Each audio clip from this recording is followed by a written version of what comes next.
welcome our next panelists, Tomicah Tillman, Zoey Tseng, Takahiro Anno, and the moderator, Kim Yongjae.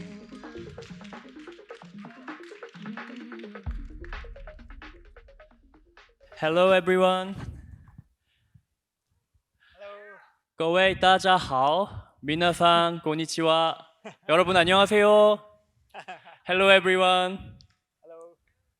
No response. Everybody should be responding after that. There's nothing left to do. Okay. Today we will discuss about digital democracy, and as you can see, I start with 4 different languages because we have 4 different nationality on the stage now. So we will start from our experiences related to this digital democracy and why that is important for our life. Today, I believe I came here as a moderator because I can speak 4 languages, but at the same time, I'm working for the United Nations. So for us, digital democracy is not just a dream or those idealistic thing, but the way we can live on this planet together peacefully and sustainably. So from now, I would like to ask our 3 speakers to introduce yourself and also show us what your past experience was. So shall we invite the lady first? Sure. So do we have our slide on? So good. Hi, everybody. I'm Zoey. Happy to be here. So I'm going to talk about being plural by staying local. How do we do that? So last year in GovZero community, we hold a quadratic voting for public good funding. So we distributed 400K in the community to 7 projects. It was a pretty meaningful experience. That was last year. And this year with AI Objective Institute, we deployed Talk to the City inside of MODA. MODA stands for Ministry of Digital Affairs in Taiwan. If you want to look at more information, please scan the QR code on the slide. You can get more information, and the project is still ongoing. And then for plural intelligence, what we've done here is that we collected a local data set from local teachers, and we're going to turn in the data into a evaluation data set to tell Taiwanese people that how the mainstream LLMs handle on answering Taiwan-related knowledge questions. So on Hugging Face, you can search awesome Taiwan knowledge to find out more information. And next, plural identity. This is a main project that we're doing this year. From an individual contributor, we're turning that to a research lab behind Taiwan Digital Identity Wallet. So what we're doing right now is we're all about international interoperability. And we're going to release this DIW source code next year with several vendors in Taiwan. So this is a main project in MODA right now. And none of the above would have been done without teamwork. So plural collaboration is all about people first, private, public partnership. And thanks to Audrey, we have so much opportunity to make this happen. And we have a book club here locally called Web 340. So one of the members say that building productive connection without consuming trust is the key to plurality. So that's our journey here in Taiwan to plurality. So I'm here to hear about more. Thank you. Thank you, Joey. Okay. So I think her experience regarding digital democracy here in Taiwan can be very good starting point of our panel talk. And the second speaker will be Takahiro Anno-san from Japan. And I believe everyone has seen the election of Tokyo governor last month. And unfortunately, But at the same time, fortunately, because he wrote the election, so we can meet him here. So can you Anyway, give us... Anyway, I come here. Anyway, that's great. Can you give a big applause for him? Thank you. I'll give you 5 minutes presentation about how to use AI to run a broad listening election campaign. At first, my name is Takahiro Anno. I am a software engineer and entrepreneur and a sci-fi writer. My work is like creating the future with technology. And this election was a part of it, I think. And last Tokyo gubernatorial election is so hot in Japan. Actually, 56 candidates ran for the election. And there are lots of 11 million citizens in the Tokyo. And all Japan pay attention to that election. And at that time, before the election, I was not popular among the people. I was known by the engineers. However, ordinary people doesn't know me at all. So first reaction from the mass media was so cold. However, I got 150,000 votes, although I'm not a famous person. And it was a historical record among the candidates with no experience and no organization. And it was #1 vote getter in the history among 30 candidates. And no one predicted this. Nagata-cho, I mean the politician in Japan, was so shocked about the result. And what I did is so simple. I tried to make it two-way communication. I tried to make the campaign, make the election as a good opportunity to talk about the future of the city. So I tried to introduce the broad listening concept instead of broadcasting.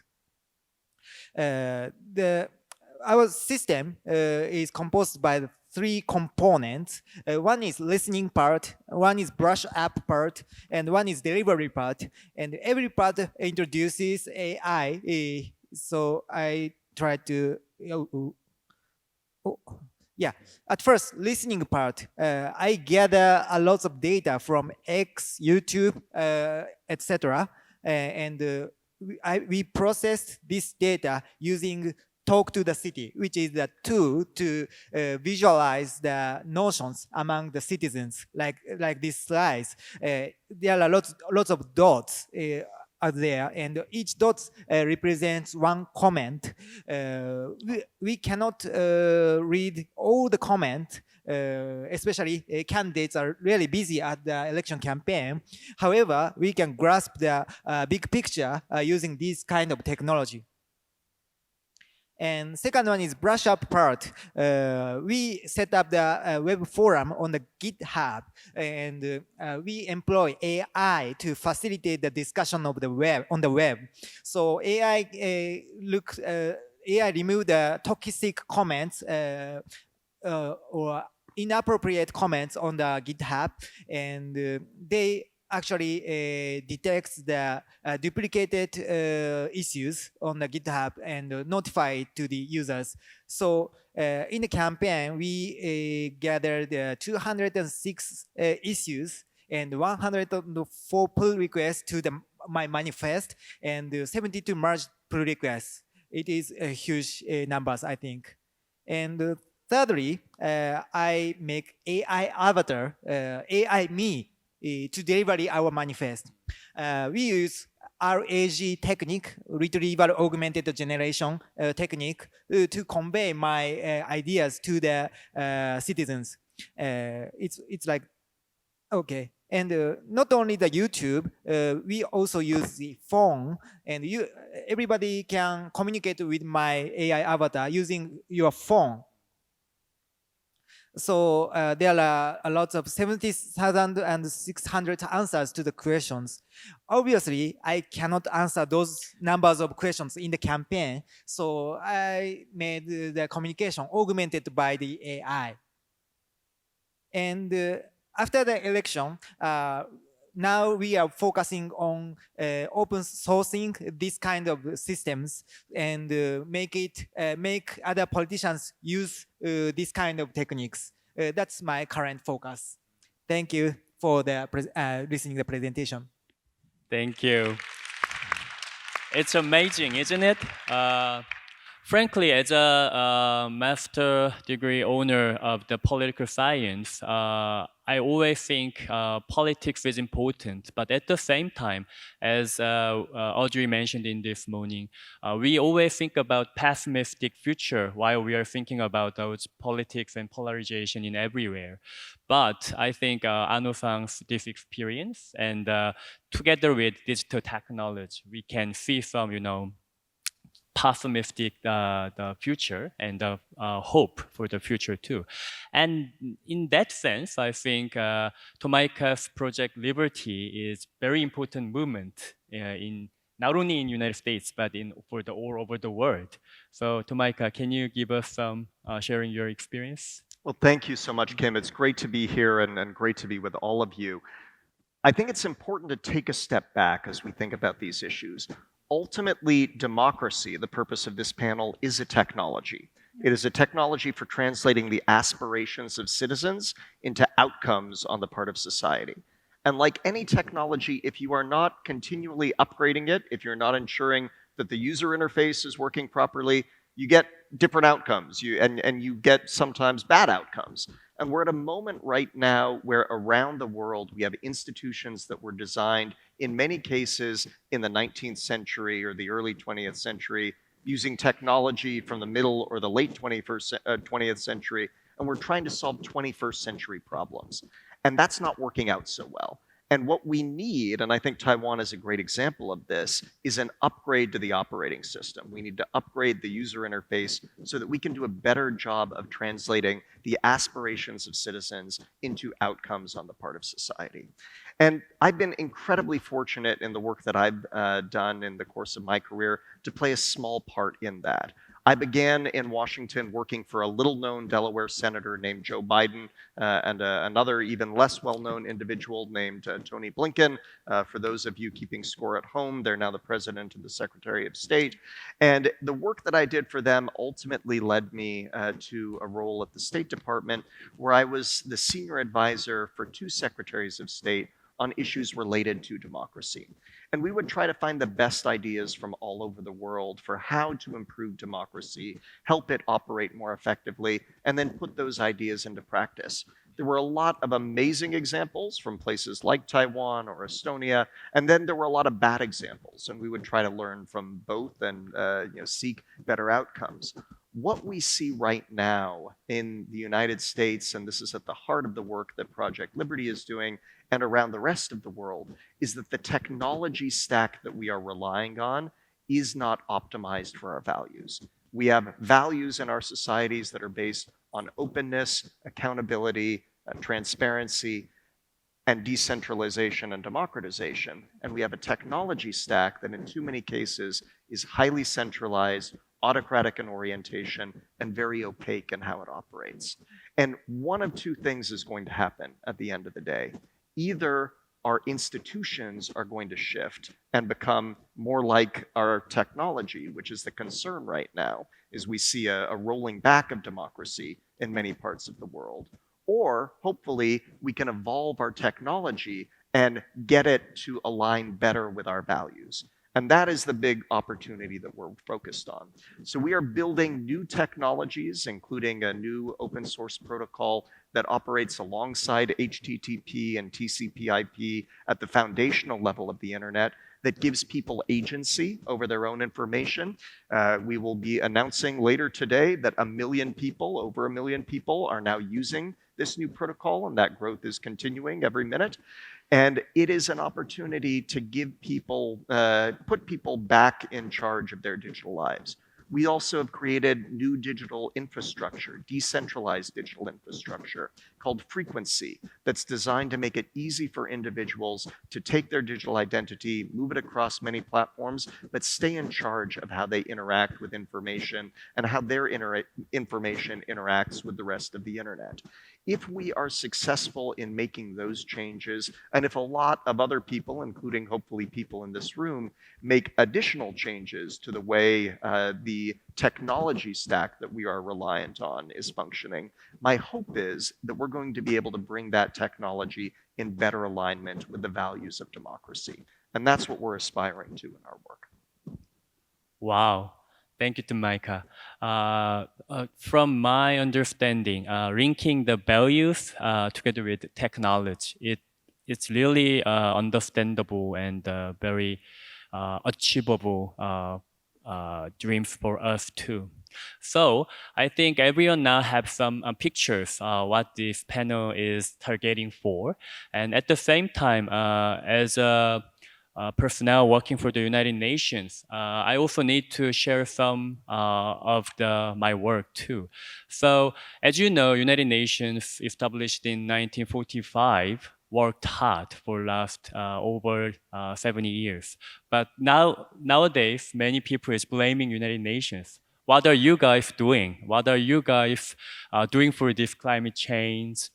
And those poor polar bears lost their territories, and we are now, the planet is dying every day. So in United Nations, we also try to find some ways.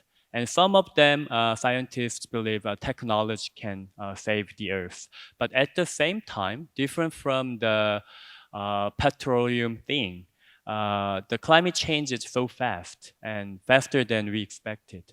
So we actually need to find some way to re-link this technology for our international cooperation and find global cooperation at the same time. But you know, bipolarization between the China and United States and the strong leaders, and somewhere we have wars between nations, UN members. So that's the reason why we need to find way to utilize technology for politics.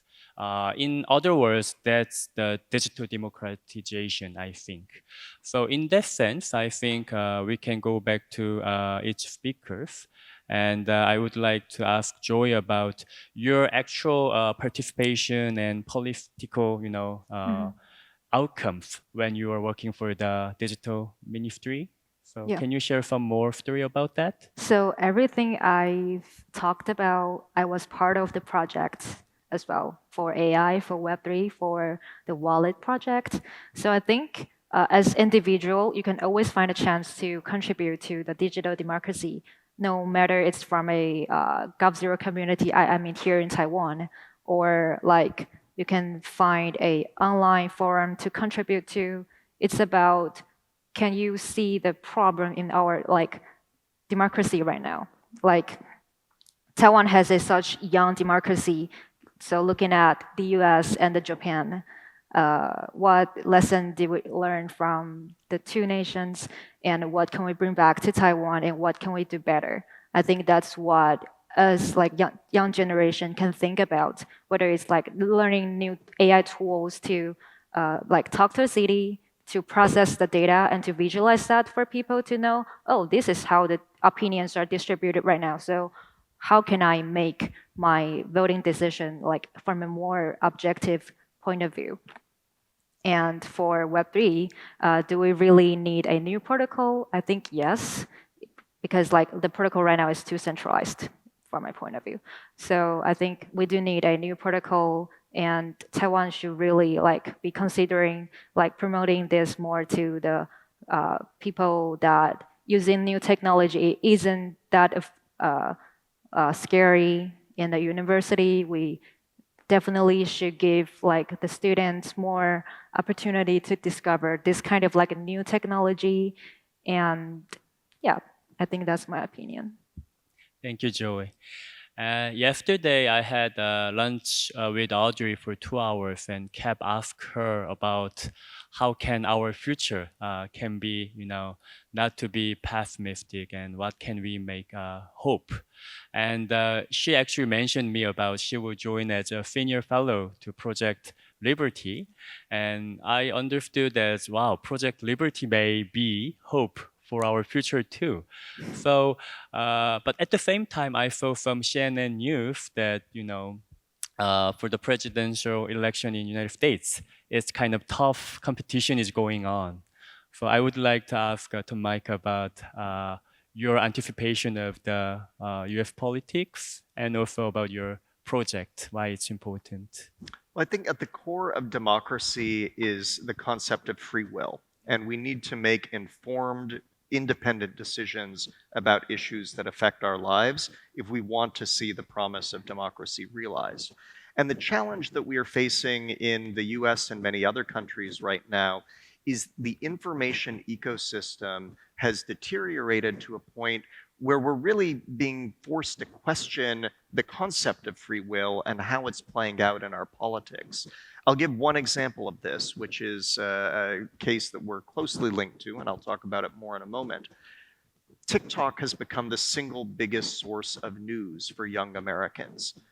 The TikTok algorithm is designed around a specific set of priorities and a specific set of values. And those values are not necessarily aligned with the societies that are utilizing the platform. And we're seeing that play out on a day-to-day basis.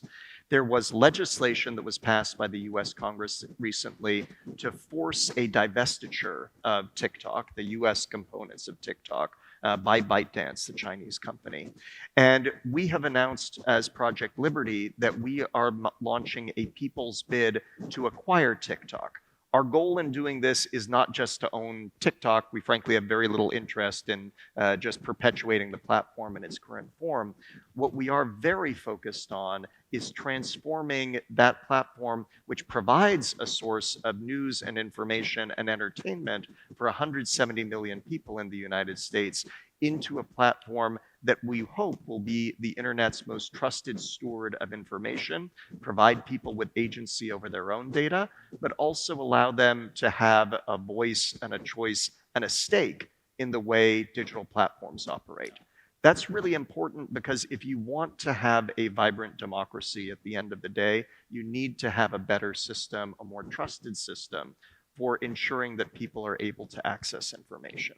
And we are hopeful that a people's bid for TikTok, where individuals can be part owners of the platforms that they rely on for information, will yield much better outcomes in the political world, much better outcomes in elections, and ultimately much better outcomes for society as a whole. Thank you, Tomicah. I think his argument is very much understandable because he's not just mentioning about politics, but how to make it happen. It's a capitalism society. So I think those entrepreneurship is really important in coming years. Not only entrepreneurship, but understanding on technology, and also put those things for the valuable political future. So in that sense, I think our Anno-san's experience, past experience as entrepreneur, and at the same time, you have experience for the political election. So for me, I'm really have a lot of interest on your future. What would be your next goal? And what are you going to do for next year and series of years? Yeah, my next goal, I'm currently, to be honest, I'm searching for my next step. And through last election, I feel that I can do a lot for this field, digital democracy, introducing digital democracy. And at the same time, I found that Japanese people really want to digital democracy as well. Actually, I found that there are silver democracy program in Japan. It means there are lots of elder people compared to the younger people. So if 100% of younger people votes for some issue, they lose because they are minority. Right. Younger people is minority in Japan. So recently, younger people are not going to the vote, not going to vote. The number is decreasing, keep decreasing. But some people say to me when they see our campaign, they say to me it is a hope for the next democracy, because using digital democracy, using technology, we can make another path to make politicians understand our voices. So in the past, just voting is the only way, but using digital democracy, it can be commenting on the web forum or just posting on the X. It can be found by the governor or politician, and can be have influence to the actual legislation. So my next goal is to find out most effective way to introduce this kind of digital democracy to Japan. It can be run for the another election, but it can be supporting local government from the outside or inside. So now I'm talking with many people like politicians or mayors to find my way next step. Thank you, Prime Minister Anno-san. No. So, yeah, once again, I can't believe we only have 4 minutes left. However, I believe it was enough time for all of you to understand why digital democracy is important and why we should think about the technology comes together for the better value. And for my organization, World Federation of UN Associations, actually we are also doing something to contribute to this way, because from 2017, we are organizing a program named City Planners, which is city plus entrepreneurs. So we are linking the local governments and investors and startups together to make them making a good impact for the society. So those startups for the sustainable solution, they can have opportunity to get policy support from local government, and at the same time they have some investments from those huge capital. So in that sense, we can make entrepreneurship working for the future and our common future living in this planet, because we don't have we can make plan B, but there is no planet B other than the Earth. So yeah, that's why it's important to meet together across the borders and across the majors. And now I would like to come back to our speakers and would like to give maybe 40 seconds for each. So Tomicah? Kim, I just want to pick up on what you were just saying. 3 weeks ago in New York, I went with our founder, Frank McCourt, and sat down with one of the top officials at the United Nations. And what we heard in that conversation really shocked both of us.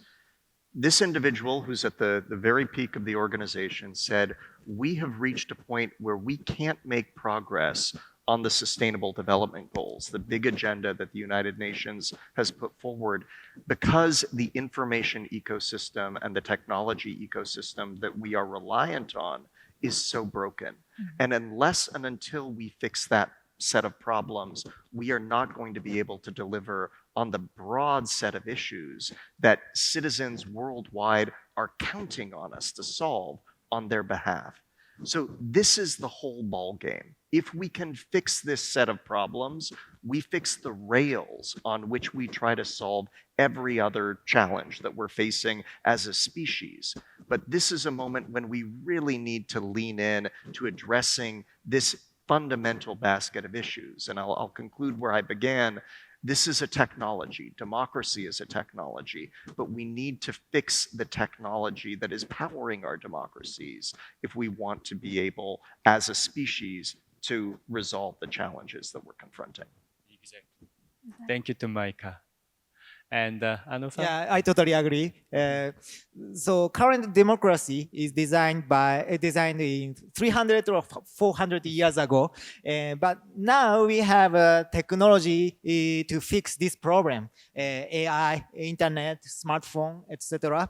So we can utilize it, and we can upgrade the system itself. And yeah, it is really important problem for all of us. Thank you, Anno-san. Enjoy. I don't have much to talk, but I would like our audience to pick up your phone and open a search page that search anything related to your democracy and started to being care to your democracy right now. I think that's the one action that you can do after this talk to show your care to democracy. I think that's what I have here. Yeah. Okay, thank you everyone for listening. Give me us a big applause. Thank you.